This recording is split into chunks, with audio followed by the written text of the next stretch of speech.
Harta kekayaan dalam pandangan para mistikus Sufi. Abu Darda berkata, orang yang tidak butuh kehidupan dunia adalah orang yang tidak berhak atas kehidupan dunia. Al-Hasan mengatakan, betapa indahnya kehidupan ini bagi orang beriman karena ia menggunakannya untuk mempersiapkan bekal ke surga. Dan betapa buruk dunia ini bagi orang kafir, yang menggunakan dunia untuk mempersiapkan bekalnya ke neraka. Al-Hasan mengatakan, di kehidupan dunia, orang beriman seperti seorang tahanan, melakukan yang terbaik untuk kebebasannya dan tidak merasa aman sampai dia bertemu Allah. Di dunia kaum muslimin senantiasa berada dalam suasana jihad, kerja keras, sabar dan memaksa diri untuk sabar. Ibnu Mas'ud berkata, di kehidupan dunia ini, setiap orang adalah tamu dan kekayaannya adalah pinjaman. Tamu akan berpisah dan pinjaman akan dikembalikan. Salamah bin Dinar berkata, barang-barang di akhirat adalah persediaan hari ini. Engkau harus membelinya sebanyak yang kamu bisa, karena suatu saat barang-barang itu tidak dijual dan kamu tidak bisa memilikinya lagi. Pada hari kebangkitan hanya akan ada pembalasan dan perhitungan. Ketika matahari akhirat terbit hanya akan ada perhitungan tanpa amal dan kini di kehidupan dunia ini hanya ada amal tanpa perhitungan. Itulah sebabnya, kita harus menggunakannya sebanyak mungkin untuk beramal baik sebelum semua berakhir. Dan mempersiapkan diri menghadap perhitungan sebelum kita ditanya tentangnya. Meski dunia itu menarik, sedikit demi sedikit menjadi lebih cantik, tapi pastikan hati Anda tak berebut. Meski menampakkan muka dengan keindahan atribut, kemudian mencampakkan Anda dari ketenangan. Hanya dengan omongan yang membanggakan. Di sisi Allah lah kehidupan yang pasti. Di bawah perlindungan yang Maha Melindungi. Imam Al-Hasan berkata, ketika menggambarkan orang-orang solih, semoga Allah mengampuni mereka yang menganggap dunia sebagai barang titipan, mengembalikannya kembali kepada orang yang menempatkannya bersama mereka dan kemudian meninggalkannya dengan sangat ringan. Mengumpulkan keuntungan dunia dengan cara halal kemudian membelanjakannya di jalan yang halal pula merupakan ibadah yang membuat seseorang lebih dekat pada Allah. Tetapi mencarinya dengan cara haram dan membelanjakannya dengan cara yang haram, hanya akan mengantarkannya ke neraka. Yahya bin Mu'az berkata, saya tidak memerintahkan kamu untuk meninggalkan dunia, tetapi memerintahkan untuk meninggalkan dosa.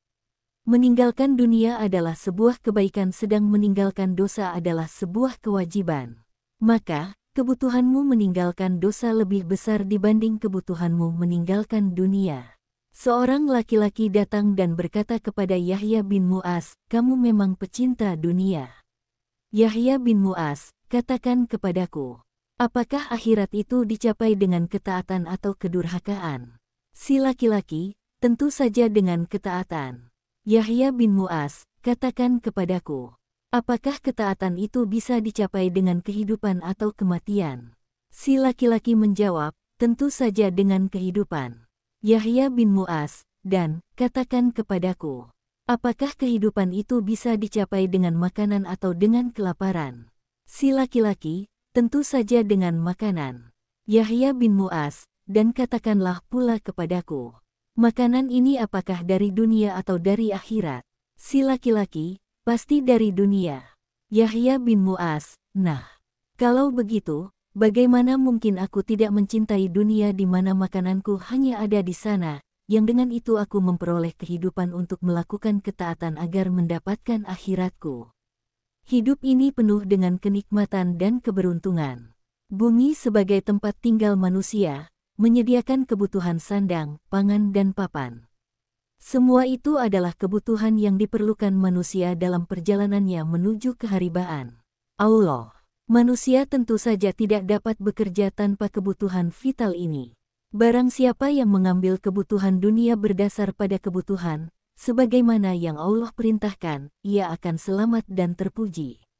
Tetapi barang siapa yang mengambil lebih dari apa yang ia butuhkan, ia akan jatuh kepada ketamakan dan bahaya, bukan keuntungan. Konsekuensinya, ia akan tersesat dari jalan kebenaran yang sebenarnya akan menghantarkannya kepada Allah dan akhirat.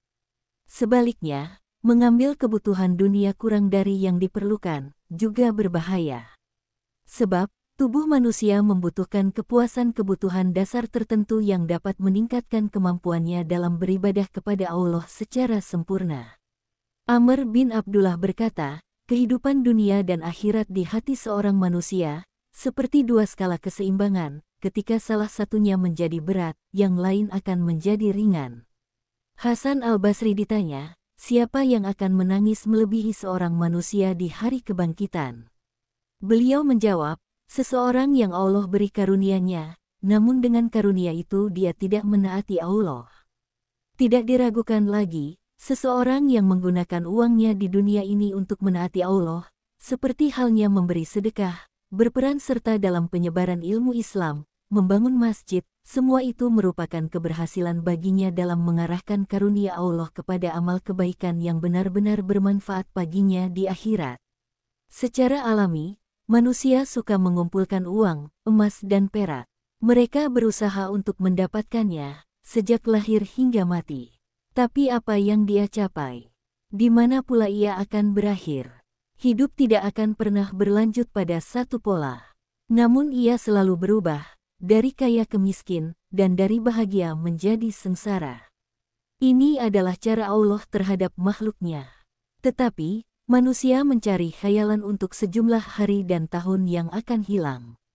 Al-Hasan juga berkata, aku pernah menjumpai beberapa orang yang tidak pernah bahagia karena mendapatkan kenikmatan dunia, juga tidak menyesal ketika kehilangannya. Seorang mukmin seharusnya tidak menyikapi kehidupan dunia ini sebagai rumah dan tempat tinggal.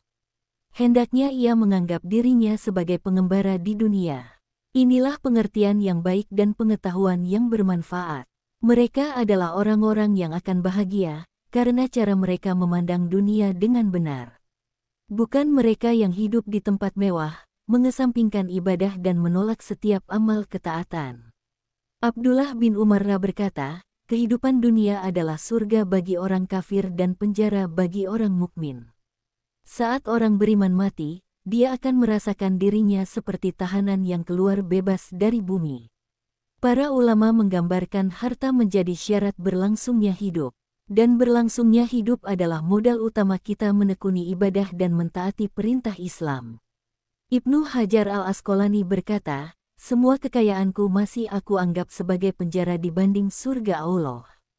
Nu'man bin Sabit at-Tamimi, Imam Abu Hanifah, ini adalah laba dari barang dagangan kalian yang diberikan Allah melalui tanganku. Ja'far Ash-Sadiq bin Muhammad, orang yang paling berhak memanfaatkan dunia adalah orang-orang solih. Sufyan bin Said Ats-Tsauri, sampaikan kepada gurumu agar tidak cinta dunia. Said bin Musayyib al-Mahzumi, perbaiki hatimu, lalu pakailah apa yang kamu suka. Al-Laits bin Sa'ad al-Fahmi, aku tidak suka jika pemberianku kepada Imam Malik lebih kecil dari pemasukanku per hari. Abdullah bin Mubarak at-Tamimi, aku berniaga untuk menjaga kehormatanku dari para penguasa dan meminta-minta.